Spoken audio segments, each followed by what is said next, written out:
Atin naman pong tinatawa, ating naman na kapatid, Beloved Brother Randy, isa po sa mga pinagpalang ito minamalang kapwa, pastoral worker, siya rin po ay maghayag ng kanyang po pagpapasalamat sa ating dakilang Diyos, Beloved Brother Randy Obnial, sa kanya pong patotoo.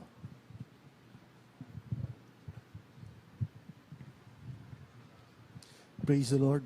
Ang pinakamataas na pagpupuri, pagluwalhati at pagdadakila, pinakamataas na karangalan ay nakakul po sa ating pong pinakamamahal na Panginoong Jesucristo. At biglang paggalang po ang aking pinapabot sa ating minamahal, ginagalang na Evangelista, Willista de Almeida, the Holy Man of God, the end-time prophet of God. Sa ganun din po sa ating pong minamahal, ginagalang na Assistant Pastor, Beloved Mama Dil, sa kanya pong mga turo, sa kanya pong mga pangaral, sa bawat isa sa atin, na ito po ay naging sandingan ng ating pong mga panampalataya. Ganun po sa kanila pong mga minamahal na mga anak, mga manug at apo, na pinagpala pong tunay. Ganun din po sa ating pong mga webcast viewers, sa ating pong beloved, diyan po sa dako po ng Indiana, USA, beloved Ted, and beloved Minister Luke, sa lahat po ng kanilang minamahal na mga anak, sa lahat po ng ating mga kapatiran. Purihin po ang ating pong pinakamamahal na Panginoon Jesucristo. Ang inyo pong marinig sa pagkakataong ito ay hindi po ordinaryong patotoo lamang na aking naranasan sa paglilingkod ko sa ating pinakamamahal na Panginoong Jesucristo. Sapagkat ang inyo pong nasa harapan, hindi po dati ganito ang aking pong kalagayan sa buhay, hindi po ganito ang aking pong kasuotan, hindi po ganito ang aking pagkatao. Sapagkat ako po ay lubusang binago ng ating pong pinakamamahal na Panginoong Jesucristo. Amen. Praise the Lord. Sapagkat dati po akong isang bakla, binago po ako ng ating pinakamamahal na Panginoon. Yan po ang patunay ng ating pong Diyos na pinaglilingkuran ay totoo. Buhay at nagbabago ng buhay ng tao. Amen. Praise the Lord. Purihin ang ating pong pinakamamahal na Panginoong Jesucristo. Taong 1984 po, nakilala ko ang ating pinakamamahal na Panginoong Jesucristo sa dako po ng Quezon Province, sa pamagitan po ng pagdadaos po ng malawak na krusada. Ito po yung nakikita ko noong 1983, nakikita ko lamang po ito. At ako po ay pinagtatawanan ko lamang po ito. Sapagkat dati po kasi kaming may panampalataya. Yung po ang pinangingiling po namin ay araw po ng Sabado, na kung tutuusin po mga minamahal ay luto ako sa salita ng Diyos, sapagkat ang lolo ko may katungkulan po sa church namin. Ang tatay ko ganun din po. Subalit ako po ay nagtataka. Dahil pagsasamba po kami araw ng Sabado, hindi po nanay ko ang kasama ng tatay ko. Ibang babae po. Kaya ako po ay nalilito at ako'y nagugulahan. Subalit ako po ay nagpapasalamat sa ating pinakamamahal na Panginoon Jesucristo. Taong 1984, nakilala ko po ang ating pinakamamahal na Panginoon. Ako'y nasa lusak ng kasalanan, madilim ang aking buhay. Subalit ako po ay pinagpalang lubos ng ating pinakamamahal na Panginoon. Sa unang panalangin po ng ating minamahal na pastor, Willista de Almeida, alam niyo pong mamamahal, unang tapa ko po dito, 1985, talagang sabi ko parang nasa langit na ako. Napakabait ng ating pinakamamahal na Panginoon, sapagkat nung panahon pong yun, nung di ko pa nakilala ng ating pinakamamahal na Panginoon, meron po akong karamdaman, sakit sa puso. Meron po akong tinatawag na asthma. Talaga kapag ganito pong mainit ang panahon, talaga pong grabe na po yung sumpong na aking asthma. Kapag malamig naman po mga minamahal, ganun din po, wala pong magandang kalagayan ng aking pong karamdaman. Subalit napakabait ng ating pinakamamahal na Panginoon. Ako po ay lubusang pinagaling ng ating Diyos na buhay sa ministeryong ito. Ganun din po mga minamahal ng aking pong karamdaman na sinusitis, mga minamahal. Kapag yan po ako'y sumumpong din po, talaga po napakahirap, hindi po ako mahalos makahinga. Ganon din po ang aking tonsillitis, mga minamahal. Subalit, napakabait ng ating Diyos na buhay. Pinagaling po akong lubusan ng ating pong pinakamamahal na Panginoong Jesucristo. Napakarami pong himala na aking naranasan sa ministeryong ito. Hindi lang po isa, hindi lang po dalawa, napakaraming himala.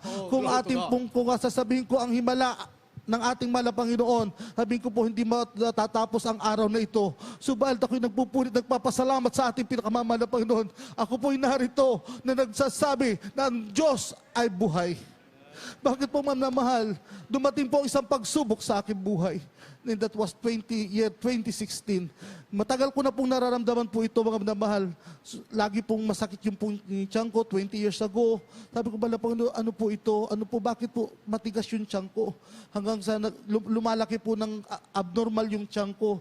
Parang may gumagapang na kung ano man pong bagay talaga. Kapag ako po ay sinusumpong yan, halos gusto ko nang mamatay. Sabi ko, wala po ako pinagsasabihan, kundi sinasarili ko na nalangin ako, nagpapasting ako, nawawala, gumagaling yan mga minamahal, subalit palagi pong ganun.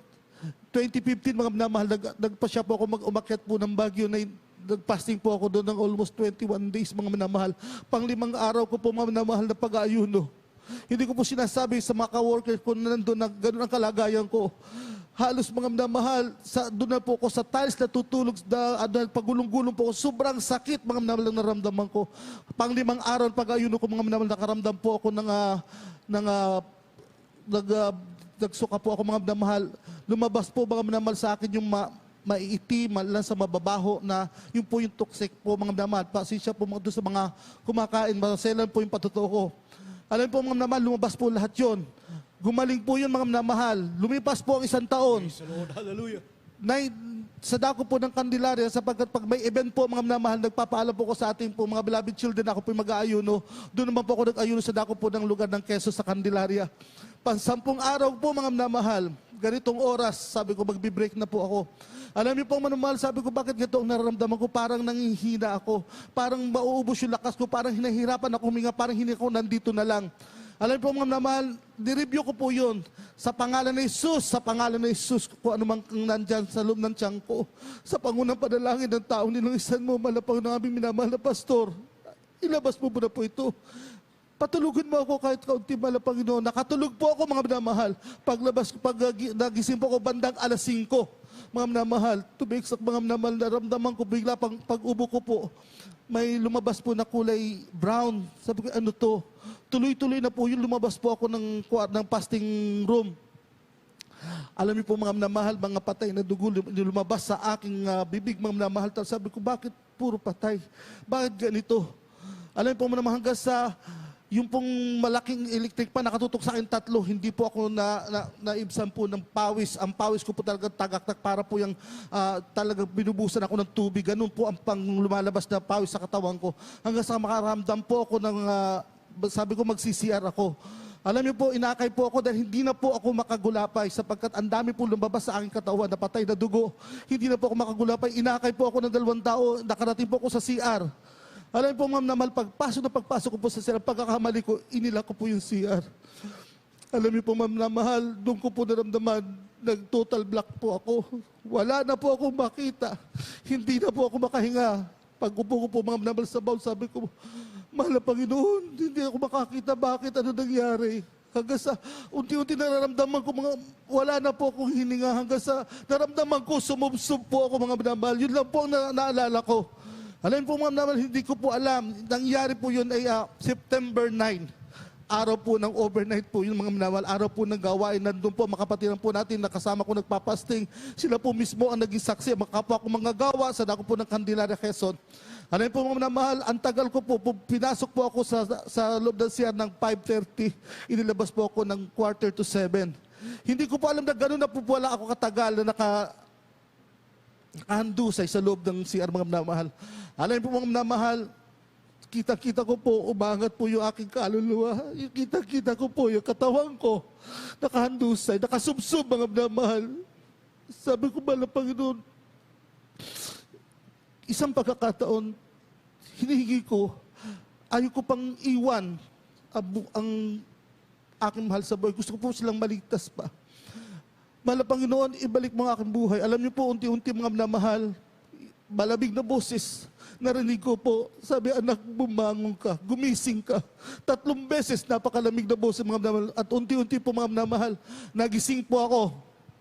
Nagtataka po ako, sabi ko, wala pa po ako sa normal na kaisipan. Sabi ko, nasaan ako? Bakit? Anong lugar to? Yung pa pala, nasa loob lang pa po ako ng comfort room. Nung bumalik na po ang kaisipan ko, nagulat po ako, Ba't ako nakasubsob? Ano nangyari sa akin? At nakita ko po mga minamahal, basang-basa po, ng puro dugo po yung aking pong pantalon, yung aking pong damit. At nakita ko po sa flooring po mga minamahal, sinlaki ng kamao ng mga bata. Yung mga kinain ko na hindi po natunaw. Yung pong mga patay na dugo, yung mga nabubulok na laman, mga minamahal, nandun sa flooring po ng CR, mga minamahal. Sabi ko, paano lumabas ito? Paano nangyari? Sabi ko, nagpupuri, nagpapasalamat sa ating pinakamamahal na Panginoon. Bakit po? Binigyan niya po ako ng buhay na pagkakataon yun kasi ang hiningi ko mala Panginoon, pagkakataon lang ang binibigay, ang hiningi ko sa iyo. Gusto kong makita ang himala sa dako ng Luneta dahil magkakaroon po tayo ng Talipaw, church, Talipaw anniversary.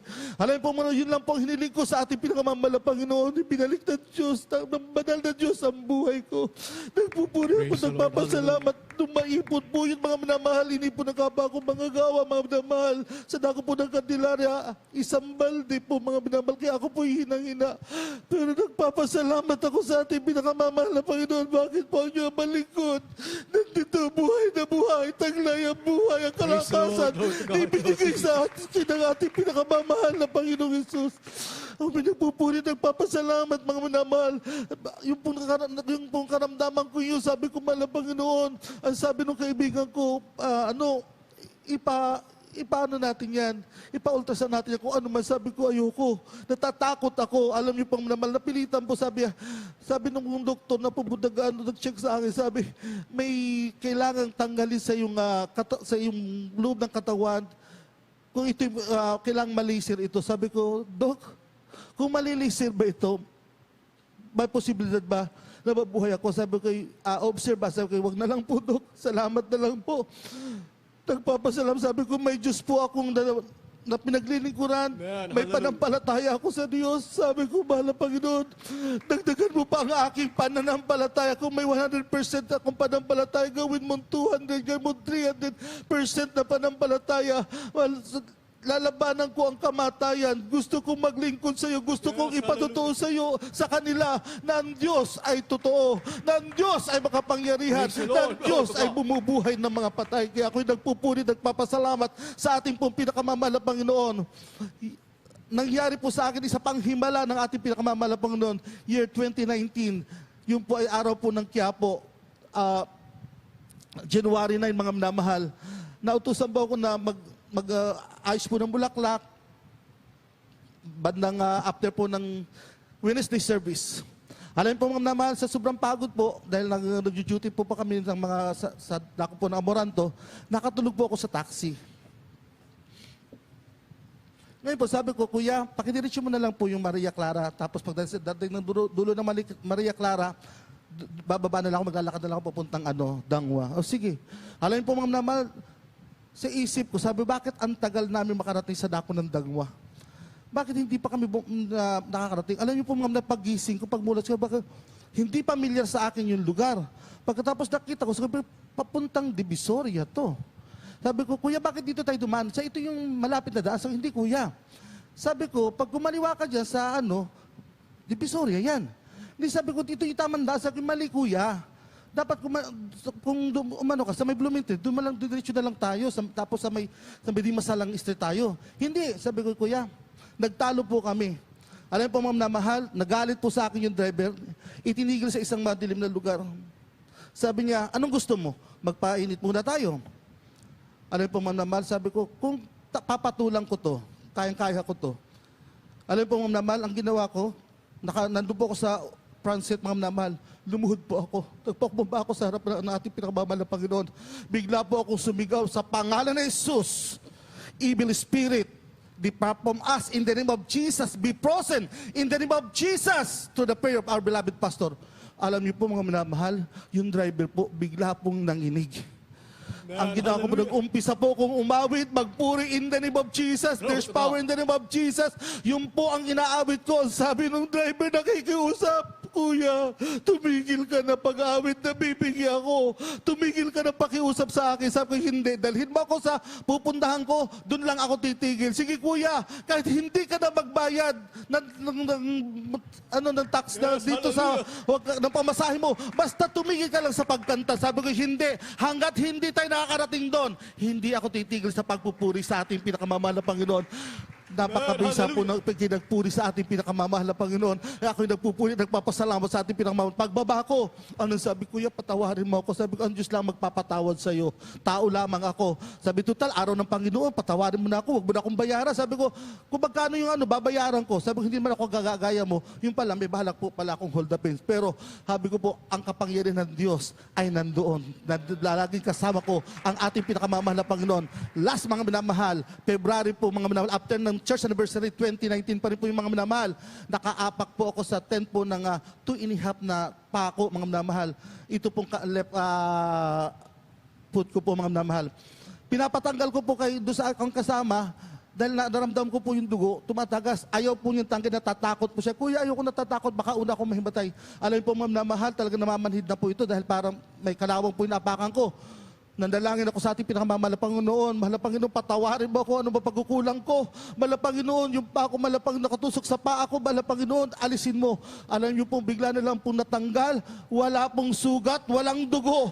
Ganong kakapangyarihan ng ating pinakamamahal na Panginoon. Kapag ikaw ay nagpakumbaba sa Kanya, kaya purihin ang ating Diyos na buhay. Kaya ka nagpupuri, nagpapasalamat sa ating pinakamamahal na Panginoon sa pagpapalang niya na aking natanggap. At ang pinakamataas na pagpupuri, paglawalhati, pagdakila ay sa ating pinakamamahal na Panginoon Jesus po lamang. Amen. Praise the Lord. Purihin po ang ating pinakamahal. Sa ganun ba sa mga kapatid, Brother Randy, sa pinagpalang patutunayan.